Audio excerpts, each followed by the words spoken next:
Good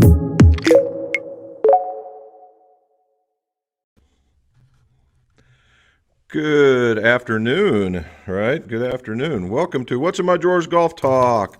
And it is 5:17. Why do we call it What's in My Drawers? Because old club makers are tremendous pack rats, and I am no different. And even with COVID, even as it's getting out, we are still celebrating and talking about golf equipment, golf repairs, golf fittings, golf opinions, that kind of stuff. So it's about golf stuff, right? So we start off with why am I 2 hours late? Well, I have to tell you, I still work in the nuclear industry. Okay, so I work another full-time job along with this one, and I had just left what is called a 12-hour rotating job, 12-hour rotating shift job, and I was working, and I manage a group in utilities and power. And however, I still maintain my qualifications in my old job. And because of that, now I manage both groups. And one of my guys decided that he was not feeling well, had a stomach virus. And so I happened to be in the car on the way when they called me. And I said, well, I will cover because the group is running short. All that blah, blah, blah. And I ended up working. So I've been up, we're working into like 15 hours now. So this could be an interesting live stream. Alrighty, so we get with that. Let's talk about who won the Byron Nelson. This one's a different one. They call it KH Lee, right? I'm not even going to pronounce it because I'm sure I would murder it. KH Lee shot a -6 to take over first place over Sam Burns, who had a terrific third round. He shot a -2. The one that gets noticed is the next two is Patton Kaziri and Daniel Berger both went -9 and -8 respectively. So not too bad at all. The one I thought was going to pour it on was our buddy Jordan Spieth, who had basically a dismal -1 round and ended up tied for 9th with a host of others. But in typical McGolf fashion, we're going to celebrate the guy who made the cut, but that's about as far as it went. And it was Austin Cook who shot a +4. Now, DJ Trahan was right in front of him, did the same thing. They both tied for the bottom at -1, both shooting +4 on the final round. So there we go. Now in the ladies, there was something for the Betfred British Masters. Okay, Betfred British Masters, hosted by Danny Willett on the European Tour. And Richard Bland, an Englishman, came in first, and Guido Migliozzi, he came in second. So good for them. So there you go. All right. As we keep going, we talk about the things that we've done, showing you pictures. I've got some pictures out there. If you guys have been following me on Instagram, they have a new, well, I don't know if it's new, but it's new to me, a new option called Reels, and it's 15 seconds of whatever it is that you want to show. And I use these 15 seconds to go over the golf clubs that are in there. And very, very cool. Oh, and one that I put one in this weekend, and it saw over 2,000 views in the span of just a couple of hours, and I'll show you why here in just a second. And it was labeled, do you know why, or do you know how Ping got its name? And I'm going to show you right here.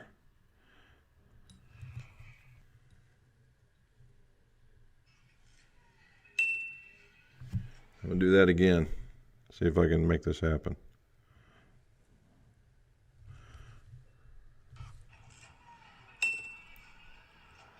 You see that? See that putter right there? That's the original Ping putter.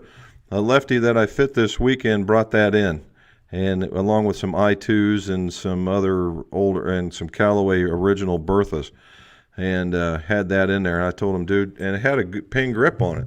I said, you need to go put that thing on a shelf somewhere, man. But that's how Ping got its name, right? Okay. along with the reels, those are some of the things we put out. I invite you to go there. I am McGolf. Something from the Callaway. You normally don't see me a lot with that, but we did a combo set this week, and it just came in today. And a combo set. He started at the 4-iron, went down to the 8 in the Callaway, in the standard Callaway, and then from the 8. Yeah, nope, I was right. And the 9-iron pitch and gap in this guy right here. And we put the Elevate, the new Elevates with the blacks in it. Very, very cool. Very cool indeed. He smoked them. Matter of fact, he hit the blade just about as far as he hit the other one. And it was a little bit weaker to say. And but got kind of nervous. So this was a good fail-safe. The other one I want to show you, and if you ask Mrs. McGolf, she'll be able to tell you, but this guy. This is one you're probably not going to see for very long. The MD5 Jaws forged, all right, a forged wedge. This is a 12 degree bounce and 56 degrees. So this is the sand wedge, all right. And if you notice, some decent, I won't say awesome, but decent heel relief, but some really good toe relief, and I'd say not standard, but maybe just a hair bigger than standard. Forged, and it comes with the red. Let's see if we get the red dots in it, and it's an all forged club. And it looks like the other one, except for the big thing, and the reason why he got this was because of that. See how straight that is? Very killed leading edge, very straight getting into it, and so very, very cool. He got the 50, 56, and 60 in it. And so that's been very, very neat. Another one is that coming in the heels of the adapter video that you guys were watching, and thank you very much for those that went and got it, is the iron one, right? And they have an iron all-fit adapter, and there you go. This one is on a Srixon. And that is very innocuous, right? It's not very, it's not real standoutish, much like the other ones. I wish I had one to compare. But I got another one here on a Wilson. I mean, it's hardly a thing, right? And it uses, the thing is, it uses the nut looks the same. It's probably not the same, but it looks the same. If you look right over there on the other side of the, right about there, I've already started converting some over. I've got some new ones, and I've converted some of the other ones over. I'm getting into the nipping, and so eventually this is all going to turn over into this. Now I did the testing in the same format. I actually made kind of a before and after, because when you drill, the only thing you have to do here is you have to drill this out. The hosel, you got to drill the hosel out. And at first it kind of scared me because I didn't think it was going to leave too much behind, but then I replaced it with titanium, and in this almost not exactly the same thickness, but titanium's a little tougher, and put that in there. Well, the instructions had you at a 11.5 millimeter, and I bought a Reamer to do it. Well, there's a lot of play.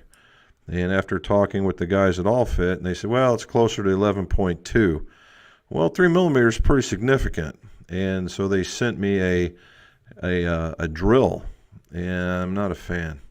However, I used it, and it tore through this forged stuff like butter. So I was very impressed with the thing that they send you for that. And since then, I've already ordered a 11.2 millimeter Reamer, because I'm more comfortable with that stuff. And when you're going to do a lot, so far I've done, there's 4, 5, 6, 7, 8, 9, 10, 11, 12. I've done 12, and the drill is holding up pretty good. So, I'm a big one and done kind of guy.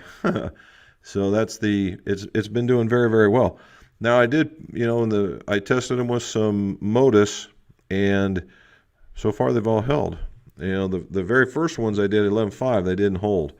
And I thought I let the glue cure, and I took them apart and pulled them back out, and I used a different kind of glue, and since then they've been holding, right? And so that's going to be part of the technique.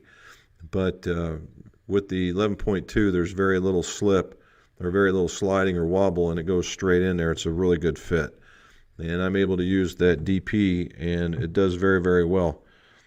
I will say in the first couple, I hit about, I don't know, dozen, 2 dozen, and there was this little click, which is normally the beginning of a failure. So I set it back down, tested another one, came back, put it back on there, hit another dozen, tested it again, it's fine. Which could very well be the nut that goes on top of it was figuring out how to seat on it. So that's what I like about that. And we're going to, at least that's the excuse I'm going to use. I've had the right-hander stuff used. It's doing pretty good. So I think we're going to see this going forward quite a bit. Very useful. Oh, and the other part was the weight differential. Okay. I did measure all these heads, right? I measured all the heads, and when I go to put this in and I re-weight it, it was actually lighter, and it was taking into account the shaft connector. So when the shaft connector and that whole unit are put together, much like adapters going into the hosel of a driver, right? The adapter, that's counted as the weight of the head, not the shaft. So when I put that on it, it comes right back. So not only do I get a good look, but I don't add any extra weight, which I had to manipulate the heads pretty good in order to get the weights down to where it was reasonable. So, here we go. That's what I'm doing. So if you guys are fitters, I'm going to give it, so far I'm giving these things a thumbs up. Now, time will tell in about 2 or 3 months and see if how many I'm fixing or if any at all, and then we'll go from there. All right. I think that's where we're caught up. We did, again, a bunch of fittings. We're still into the throes of the season, which is good here, and hopefully we're going to see some of you guys, and we're going to see what we're doing out there. And now that I've come in and just sat down, ooh, Dalmore. How about that? I can taste that, Mrs. McGolf. All right, let's go to the top and see who we can talk to today. Matt Revlock, my man. All right, 72-74 this past week. Nice, dry courses, no doubt, right? Oh, I got to tell you today, I shot an 80, 40-40, and the time before was a 79, so it's coming around. Had a bit of a putting issue. I just couldn't figure out why I was leaving stuff short on a green that shouldn't have. And I started figuring it out and got back down to my 2-putt range, and all of a sudden I should have shot a 79, and I actually ended up 3-putting the final green, which really kind of stunk. But outside of that, we're all right. All right, I saw Ping Rep change the loft and lie with a rubber mallet. Have you ever tried that method? No, I have not. Well, that's a lie. I tried it once and swore I'd never do it again. And the Ping guys, they do change it, and it's not necessarily a rubber mallet. It's called I called a no bounce. Other ones call them they're mallets they're soft on the outside, but they're very, very heavy and very, very solid. And they called them something blow. Dead blow hammers, okay? And what they do is they'll either hold the head and they basically in some sort of fashion, they'll upside down and they'll hit this, right? Or they'll hold, and it's very secure, or they hit down. But I think I've seen it, when I've ever seen it, it's always been hitting this, right? And but the head is held very securely. And that Ping has always been a bit different in their attention to manipulating the club. And lie angle changes are no different. But they have these clamshells that go over the head, and then they do that. And I believe there's only a select few guys that do it. They just don't hand a guy a hammer and say, here, get after it. That is a learned skill. Mr. Greer.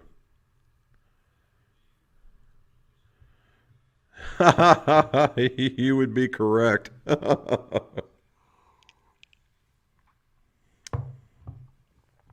Okay. Mr. Brian Hill, long-time listener, first-time caller. Yeah, I like. You guys ever listen to XM radio in the golf channel when they do that one stuff, and they get the guys and they go, "Hey, long-time listener, first-time caller, enjoy your stuff." It's kind of funny. I know the guys are just giggling when they see that. All right, I was wondering if you could give a reference for Bill Weitzel with Conquest Custom Golf. Schedule a fitting soon, and Waverly is something. Bill Weitzel, I happen to know Bill Weitzel personally. Bill Weitzel is a good guy, right? And he and I, we don't get together. We used to get together quite regular, but not so much anymore. He was in a different business also and converted over, and then went into doing this full time. I actually stopped at his new shop on our way down one time, and he's doing very, very, very well. And I would have no problems recommending Bill ever. Okay, he's the one that came up with the nickname for me, the Feral Nazi. He has taken my methodology to heart, and he has applied his business acumen to it, and he's very good. He's very, very good. In fact, he showed me something on a workbench to save some space that I thought was just massively ingenious. He's got a set of bench tools on a big round Lazy Susan that's, geez, it's got to be this big. It sits on his bench and he can just spin them around, and he's got even this little dowel rod kind of gizmo that holds it in place so it doesn't shift on him, and it keeps all the stuff in the middle. I'm here to tell you, it's pretty cool. You ought to, when you get in there to see him, you ought to ask him about it. If not, I don't know what he carries anymore because it has been a while. The last time I was there, he carried Mizuno and Wishon, but I think he does a good job. There you go. Oh, there you go. Travel back and forth. There you go, Brian. Yeah, I'd be, dude. No problem. All right. Ronald Greer purchased a Sigma putter from Ping. I'm amazed how much better I am with the heavier putter compared to my Odyssey light putter. Is it just me or common when you do putter fittings? Ronald, so with the addition of manicured greens, and you go, oh, I know my municipal's not manicured. Well, in relation to, let's say, the 70s, right? If you watched Arnold Palmer and those guys hitting, they were just creaming it because the greens were rough. And that was in those, and they were really slamming hard, and the lighter putter was the trick of the day. Now that the greens are, perceptibly much faster than in that area, even in the 80s, perceptibly faster, much better manicured, the whole 9 yards. Heavier putters have come in vogue. And why is that? It's because it tends to calm these muscles. Not these muscles, but the fast twitch muscles, the ones that run up and down backs here. It calms those down. And so it slows the putt down a little bit, and that makes for a better putt for faster greens. I know there's always those guys out there, well, I do better with a lighter. And true, there's, like every guy in golf or gal in golf, there's always that one person or a couple people that will always be a little bit different than the norm, hence why we do the fittings. But yeah, and the thing that really calms a lot of people down, Ronald, is by putting weight in the back of the putter, right, in this part. I've been doing that since '99, and the results are tremendous. Now, the new Odysseys, the ones with the Stroke Labs, would be in my mind perceptibly heavier than the standard ones, and it's because of the shaft and the way that it's made. It's made to be very, very head heavy in its perception. The shaft is actually lighter, but the way that it's balanced is much heavier there. But not to be so bad, they put a weight in the back, and that really overrides a lot of that, and it makes for a smoother stroke. So, but yeah, heavier putters have always won the day. The putter company called Heavy Putter, it was for a reason. There was, geez, it felt like 2 pounds of weight in the damn thing, and people smoothed right out. I think they just got wear out carrying the doggone thing around because it was heavier than 3 irons combined.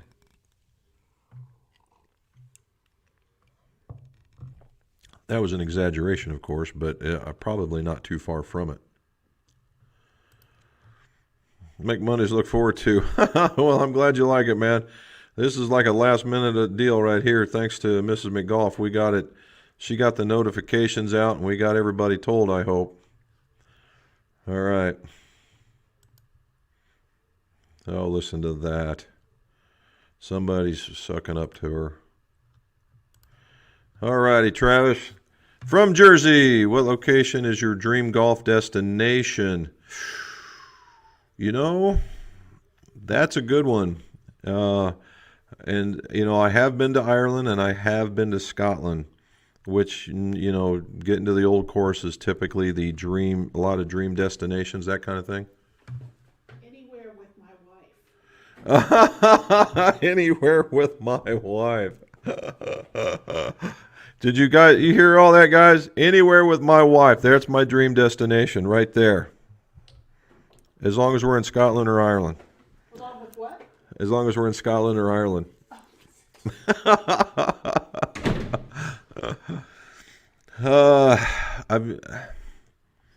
I know there's such good golf out there to be played in so many different areas. And what it comes to mind is I've played on the West Coast, not necessarily at the places like was it Oakmont or or Pebble Beach and those kinds of things. But I have played on nice courses up there out in Half Moon Bay, which is very, very nice, and and it's a tranquil setting out there. But what I like when I think of dream destination, other than taking my wife with me, is I'm a history kind of guy. I like history, and you've got to go back to the old courses and see that, because for any of you that have been out there, it's like traveling back 20 years in the way people conduct themselves on a golf course, the way that the attitudes are and things like that. And it's a real breath of fresh air, to be honest with you. And so I'd have to say, I'd take the tour of the Scottish area. I'd go back to the old course and then maybe jet off from there and go to some of the other courses, because I've been to King's Barnes and they've got 3 or 4 more courses there. And the people there are just fantastic as far as I'm concerned. I just really like visiting with them, talking with them, and doing that. Now, does that mean that there's, some really nice courses here? Absolutely not. There are some phenomenal courses. And those, and when you do those, around here you want to take a bud, right? Because going as a single sucks. And so I'm lucky enough that Mrs. McGolf and her friend and Bob's wife, we all get together pretty famously, and we can go on these trips and we go around these other places. And Bob basically has the same idea about going to these golf courses as I do. We go there to wrestle around with each other on scores, have a lot of fun, and just enjoy ourselves on places that we can't go, right? So Myrtle Beach is one of those places. Florida is one of those places. We're going to go to a couple other ones soon, I'm sure, in the near future. And as long as we can all get together and have a little fun, I'm in. All right. What is the most you can bend an iron? Example, 44 degree into a 22 degree, and why would this not work? All right, well, the standard answer to this is there's 2 different kinds of irons. There are cast clubs and there are forged clubs. Cast clubs, typically you can bend 2 degrees in any direction that you want. And forged clubs are 4 degrees in about any direction you want. Now, Caveat time. All right, caveat time. That applies to clubs that are like this. This is single billet. Okay. It applies to clubs that are like this. Single billet. Right.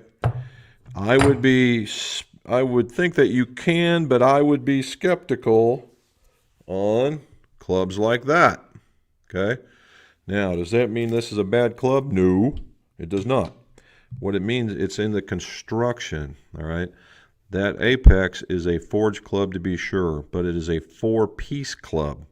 What I mean by four, there's a skeleton, that's the whole body, then the face goes on top of it, and then there's a whole bunch of pieces in between. I think, I've bent it 4 degrees, but I would be, if you're first time in it, I would go massively slow. You want to be very, very aware of you bending it. And that goes for cast clubs as well that are multiple piece. When you go to, there's like the launch pads, like the Cleveland version of the same thing, those big hollow body type irons. Those things are multi-piece, and sometimes they're harder in order for them to work as well as they do. And because of that, you can't manipulate them as much. All right. Caveat number two is, how is it coated? All right, you guys are getting this is a big deal here. How is it coated? Now, in the day when they looked a lot like that, see that nice shiny chrome? That you would not be able to get into here very well, and you could bend it, but the chrome is actually kind of hard, and you would do what was called spider webbing. You ever go to an old car with a chrome bumper and it just has those streaks in it? That's spider webbing. And it doesn't impact the integrity of the club so much as it makes it look bad. All right. The other side of that coin is the darker finishes. Some of those darker finishes, the PVD finishes on these things, are crazy hard. You go to bend them, and sometimes they heat up the club to where it makes it even more brittle. In 2 of the clubs I've broken in my time, 3 clubs that I've broken in my time frame, one of them was a black one, and I no more than grabbed it and I started going like this. I barely put any pressure, and the whole thing came off in my hand, and it was brittle. I mean, you could see with the jagged edges, it was just brittle. And so you got to be very, very careful. So hopefully that that helped.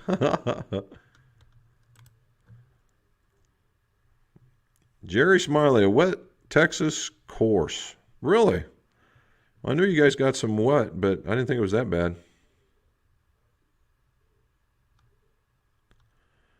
All right.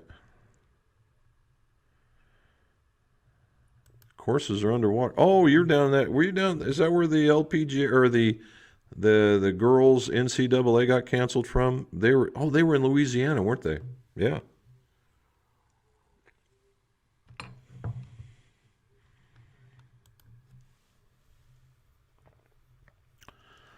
Scrunchy Chingo. Josh, how you doing, buddy?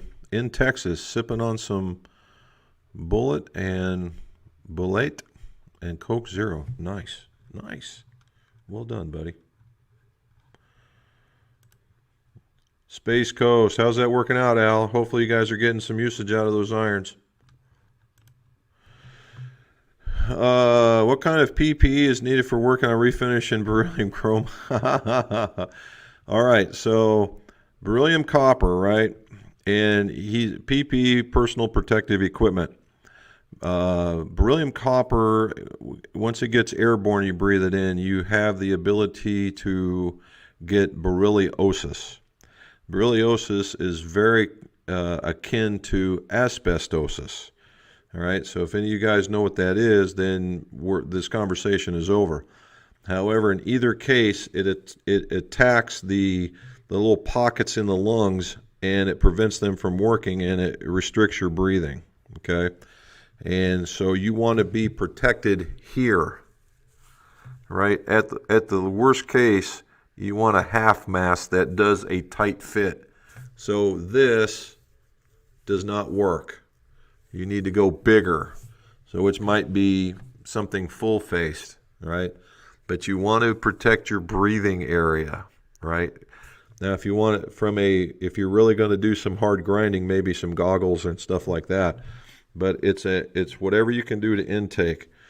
I would recommend the half mask. At a very sleazy way of doing things, I would think maybe a form-fitting dusk mask, those really hard ones, much akin to the N95s that we were using for COVID.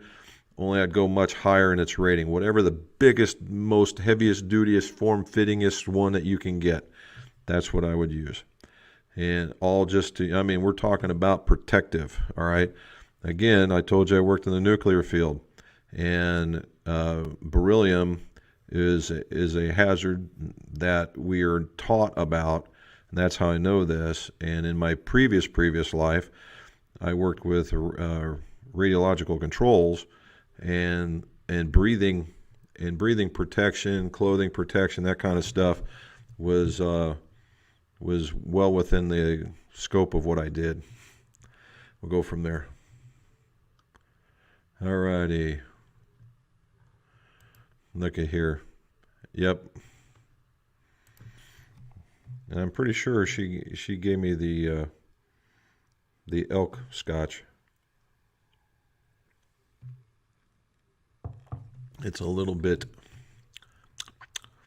smoky. Not real bad, but pretty decent. All right. Oh, we did that one. Peter from Syracuse. How you doing, sir? I like the icon, man. I like the icon. Ooh, we got some folks in here from Facebook. Let's see if we can find them. Is Joe in here? She's seeing Joe. So the dude with the ping, right? Ping, right? Joe brought him, and his name was Jason. And Jason had a massively flat swing. And but with the shorter club, we kind of got him a little less flat.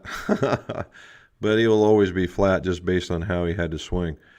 But used a lot of his body to get there, and I think once he gets into this lighter, doesn't have to work nearly as hard, Joe's going to be in trouble. And Jason's one heck of a putter, even using the ping iron, the ping putter, ping. All right, pretty good. And Joe, thanks again. Joe hooked me up with some 420. We are gonna check it out and see what happens. All right. Oh, went a little too far. Gotta go back up. James Hammond, how you doing, buddy? Seeing that Wishon's NQR is still back ordered, would it be feasible to go to graphite shafts in my 902s? My 902s. I currently have Elevate 95s, and it still bothers my hands and arthritis. Well, certainly, yes.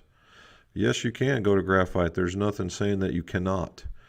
And it would certainly help your hands and your arthritis, because graphite is a tremendous shock absorber.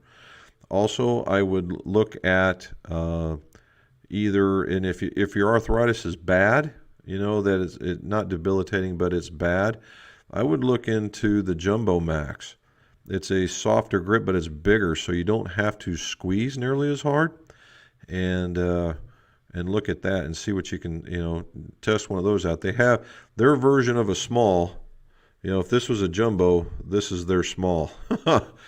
And it seems to be very, very popular. But, you know, that way you don't, you know, because squeezing tends to be a problem.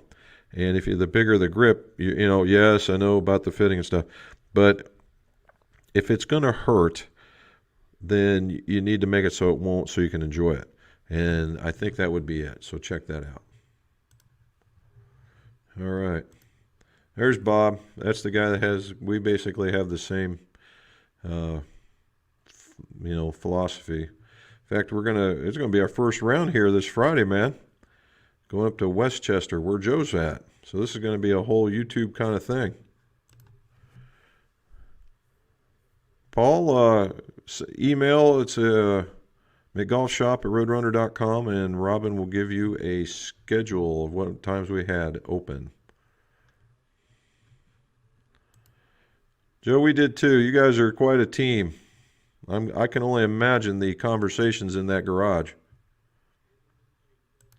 Alvin's looking at us. Alvin, where you at, man? Friday morning.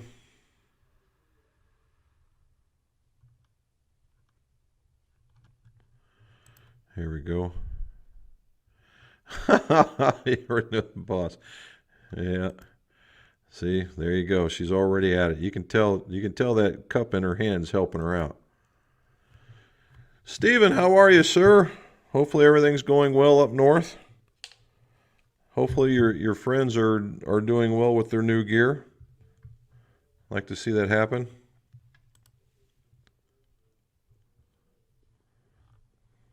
Well, I don't know what you said.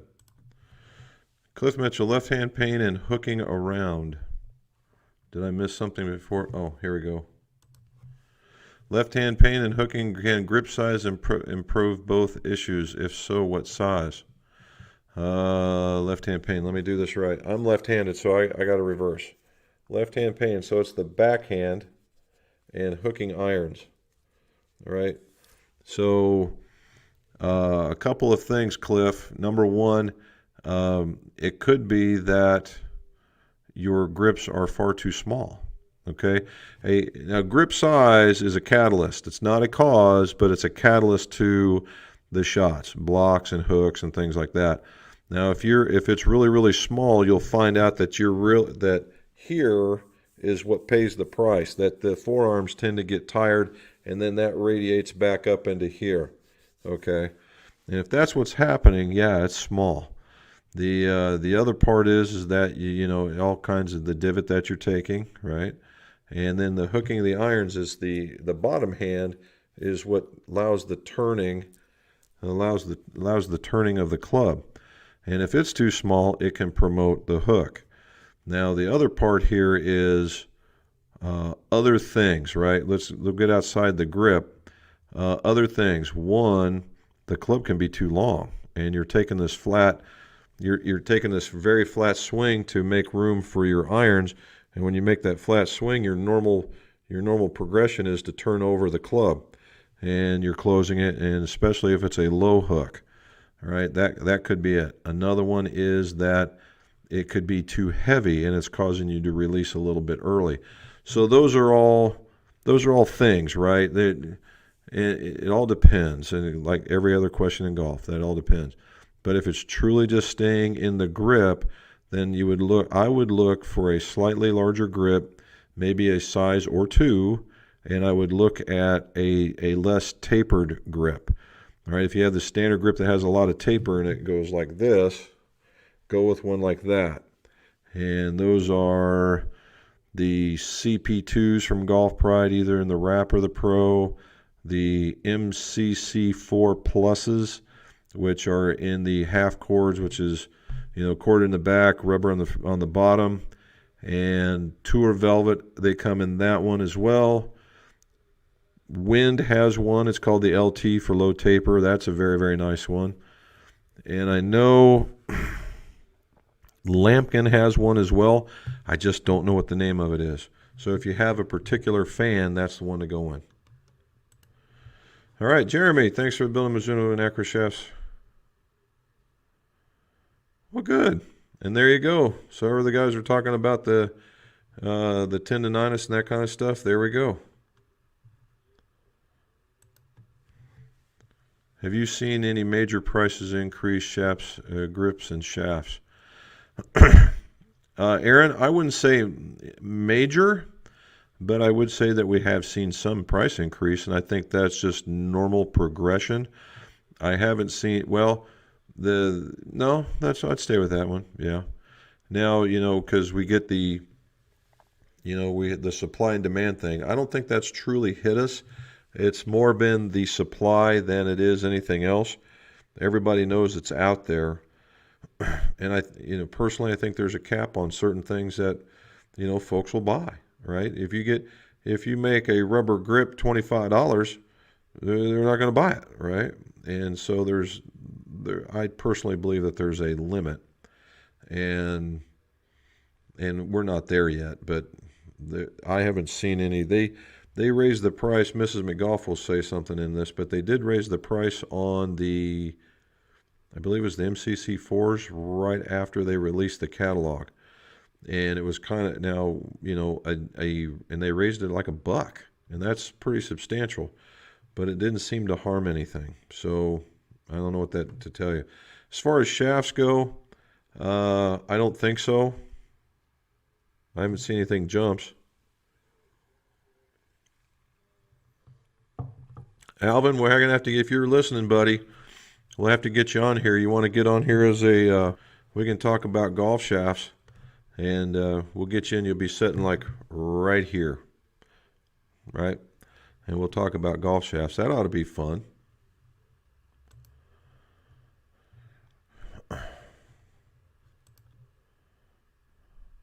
Ooh, favorite shop snack. Favorite shop snack. Wow, that's a toughie. I actually like trail mix. I like trail mix. The standard trail mix with the peanuts and the M&Ms and the different kinds of nuts and the stuff like that. When we make homemade trail mix, I'll use dry roasted peanuts and then the mixed nuts, and then I'll put banana chips in it and the peanut M&Ms, and then every once in a while we'll put in pretzels. That's my favorite. But since they've come up with this spicier trail mix, they call it Mexican trail mix, which has their longer, not pretzel like, but they're breaded type pieces, and they're a little bit more firm. And but then they have the toffee flavored peanuts that go into it, so it's the spicy and the sweet together. But trail mix for me. Well, look at that. Robin's telling us all the parts have gone up, but how much I don't know. Let me put in the sun for sunblock, hats, and golf wear. Just had a diagnosis of skin cancer, needing surgery. Take care of yourself. Be kind to those wearing long sleeve and large hats. Ronald, let's see if I can show you. Nope, right here. Nope, this side. Right here. You can't. Well, right there. That divot on my nose was skin cancer, and that was my first interaction with it. And ever since that time, I am huge with. I've got two right over there in my bag. I've got 2 sunblocks, and then later on, I had. You see, right there. Can't see it very much. It's just a little scar now. Right there. I gotta go up and down the other way. Right there. Little scar. That was another one. That was a different kind. So basil and then the squamish. And good thing I didn't have the third kind. So yep. And most of it's been cut out. We have a really good guy up in this neck of the woods. He does a good job. And Mrs. McGolf does like candy bars. I do too, but I just like that one because there you go. All right, Danny, no question. Tappy hello from the rainy northeast of Missouri. Yeah, no doubt. We did get hit with some, didn't we? The day we went out with my dad, and it was scheduled to rain 30 to 40%, and it was sprinkling the whole way in. I thought, oh man, this is going to be awful. And it stopped. And we got into about 3 holes, a couple sprinkles, and stopped. And then we got into it, a couple holes, sprinkled, and stopped. And then the blue skies came out. It was awesome. So it was really good.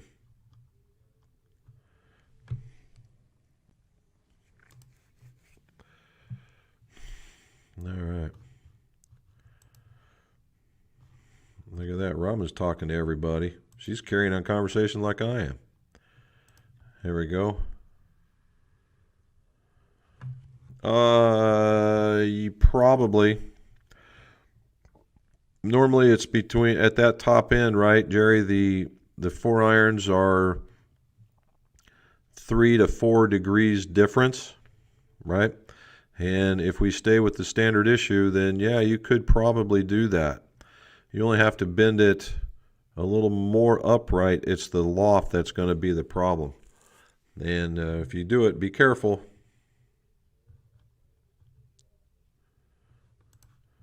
Bobby Marson, could you plug a few companies that refinish irons? Thank you. Bobby, one of the first ones that I know and I've seen them do their work is Golf Works. They do have a refinishing service that they provide. And I've seen them do some very, very old stuff, and I've seen them do some new stuff. And both do a pretty good job. That's my first one. One I have never, ever dealt with, but I used to see a lot of traffic on, was called the Iron Factory. Now, I don't even know if the thing's out there or not. I do know for a fact that Golf Works is doing it. They would still be my number one choice, but the Iron Factory, it would be just based on what I've seen on traffic on the internet, and that's been years.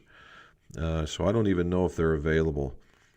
There was another company out there that was doing putters, and it was called the Putter Lab. I think it was called the Putter Lab. And they were doing putters, but they were not doing irons. So those are the only two that I really know that. I mean, I'm talking about tearing them down to parade rest, building them back up, and making them look like original, not just polishing them up like I've done in the past. All righty. Whoop. Went all the way up here. Cliff again. What do we say, Cliff? The bigger the grips, the more room you need in your cart bag. 14 clubs. Well, yeah. For using a push cart, what bag opening style likes best for getting clubs in and out without snagging? 14-hole tend to snag for me in the bag. Well, Cliff, in some cases, it depends. If you get, like, for instance, I have the C130 from Sun Mountain, okay? And I have standard grips, so it's not a problem. We did try those small, the small Jumbo Max, and they tend to work. Now I will say in the front two ones right in the corners, there was just a fraction of rubbing. I wouldn't say snagging per se, but I would say rubbing. The rest of it seemed to have quite a bit of room. However, just to prevent the whole issue from going, what you're looking for is you can keep the same size top, just go with a smaller opening. They have, you can go from 14, I believe you can go down to 8, and then go down to 6, and then 4. 4 is kind of ridiculous. I don't know why anybody would need that, but you could go down to the 8 on the top and be okay. I believe, who is it?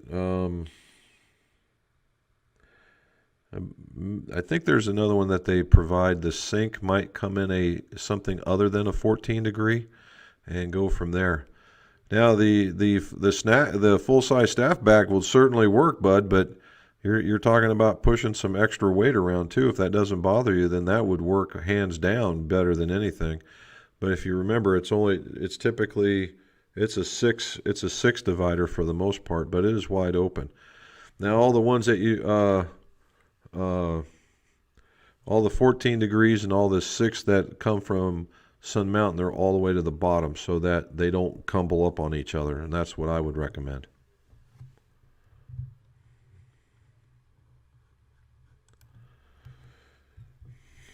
We do, and it was purely by accident, thanks to Tim Mustard.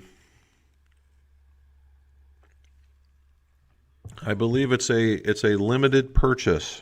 Okay, it is a very limited purchase. And I'm going to get it again for you here.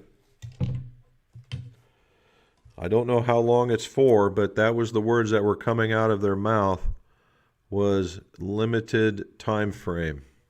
Okay, so if this is something that you just think you must have, or it was just something that you're missing or had a hole in your bag or somewhere you want to do it, I would suggest you jump on it shortly, because the time frame that they were offering it seemed to be quite ridiculously small in the span of weeks, right? Not months, but weeks. So you might want to look at that. Yukon living. Hey, very good. Anytime, man. Are you able to get out and golf, or they still got you locked down up there? There's Tim right there. I think she's on her second one, Tim. Don't let her fool you. I think she's doing that. JP's on, cuz. What do you say? Jesse Greenlee. Hey, Jim. Just one. Whatever. Just one that was 3/4 full. Hey Jim, if you've used this, thoughts on KBS OneStep putter shaft? How does it feel? Is it actually more stable than a traditional putter shaft? Jesse, I can't say from experience that I've used it. All right. Although I was talking to Kim Braley about this, he showed it to me. It was in right at the end of the testing phase when he had it, and he was showing me, and it's all one piece, and he said it was just so hard getting that tapered down. So it's really thick at the top and it's thin at the bottom, and that transition was throwing them for a loop. USD had one, but it was their graphite weave, and then there was a connector, and it went into steel. There's the other one that's like the $200 one, and for the life of me, I can't remember the name of it. I keep getting asked about it, and it's an adjustable variety. So this is the only one I know that's a one-piece putter shaft. Now, is it more traditional or is it more stable? I would have to say in the design factor, yes. Yes, it is. Why? Because it's heavier. It is a heavy putter shaft. And the back end is very, very thick. Makes it very, very sturdy, very, very rigid. And then it goes down to the smaller so it can fit. So, and the idea is that if all things created equal, it doesn't give it that super heavy at the bottom, but it's a nice even distribution of weight.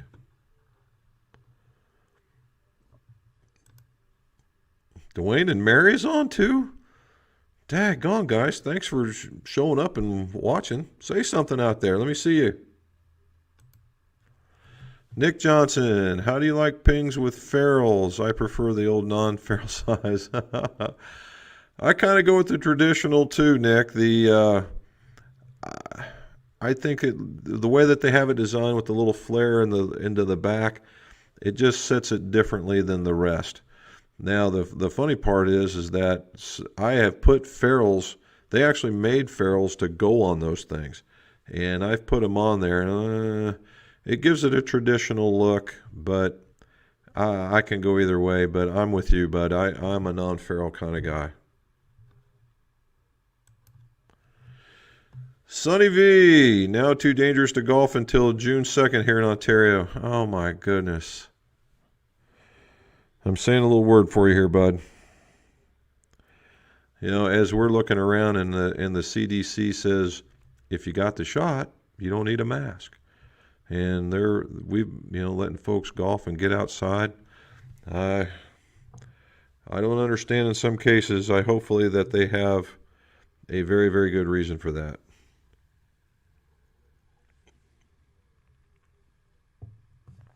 I would seriously consider a golf vacation somewhere else. All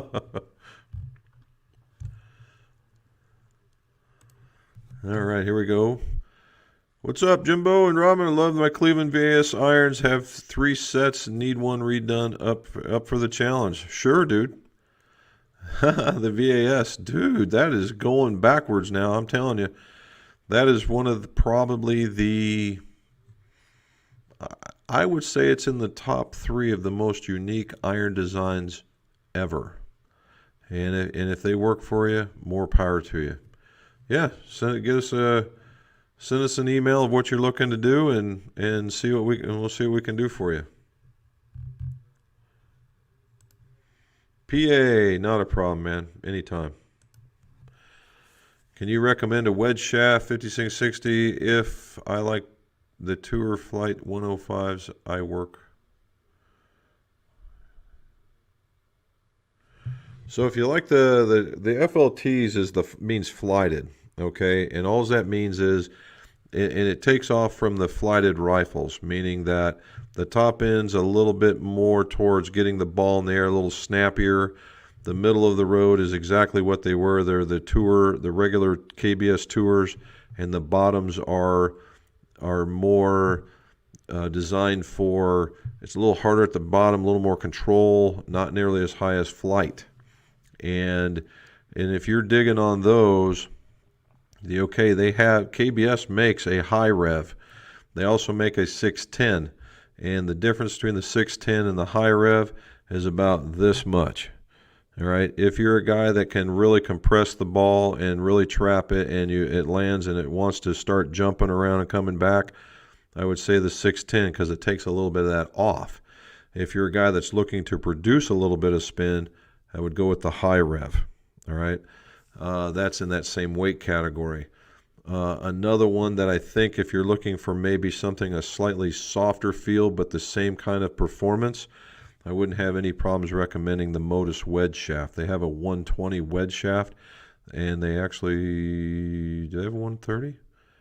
I don't know if they do. They might. But KBS goes a little higher. You can get a 130 if you'd like, and go from there. But the KBS wedge, the high rev, or the Modus in the 120 won't have any problem.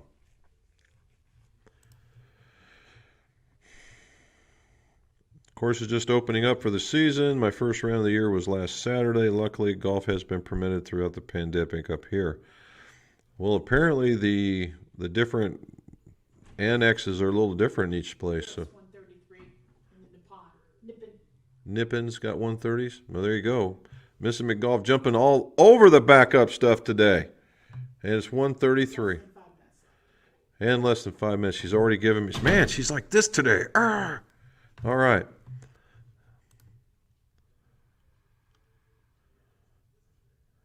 Yeah, really. I'm all about losing the mask, man. Whatever we can get through it and get done with it.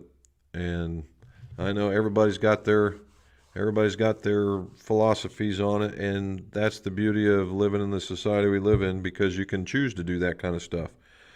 But I'm with the idea that it's, it doesn't take a whole lot. The survivability rate is very, very high. It doesn't mean that you're not going to catch it, and you might feel bad, but the same thing kind of happens with a cold. Yes, I know there's more stuff. However, if the shot helps me get rid of some of that and it gets me off the mask, count me in line. And if I could do it faster, I'd take 2 of them. The alien. The AS Plus, not the alien? Okay.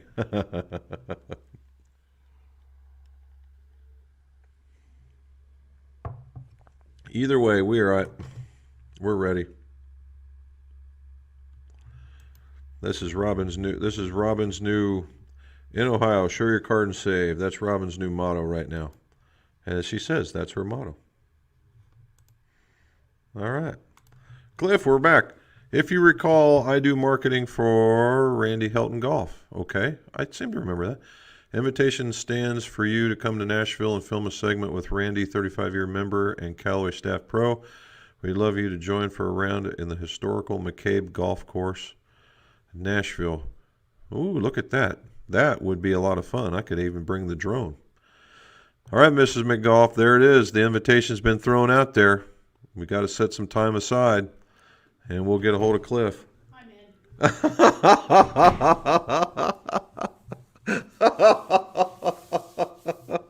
Oh, she's in, man. So you know what happens when she's in, what that means.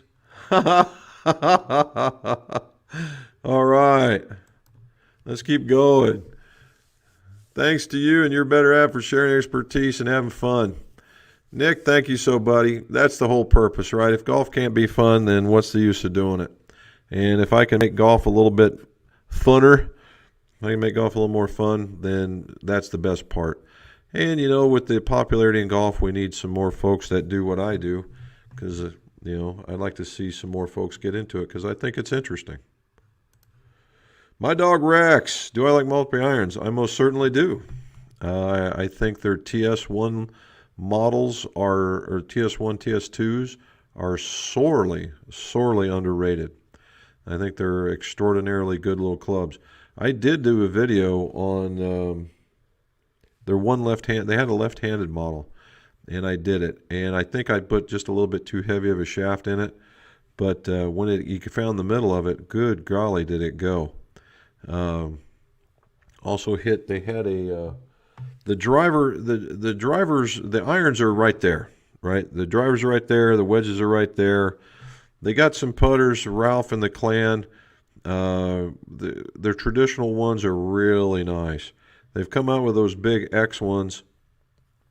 I I see what they're doing with it, but I think it's distracting because they're just so big.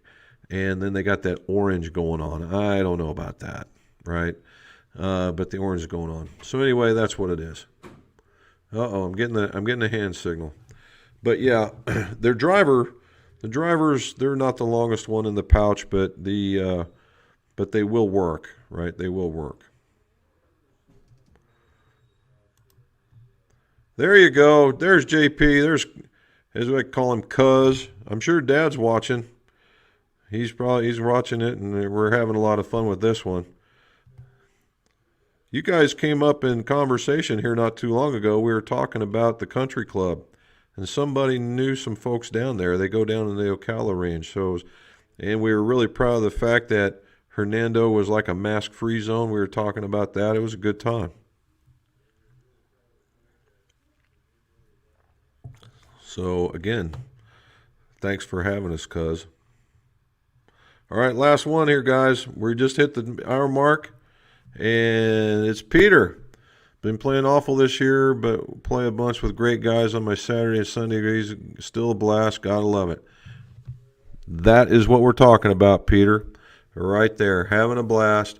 You know, the idea is you know, when I go out, I want to beat the score that I shot. You know.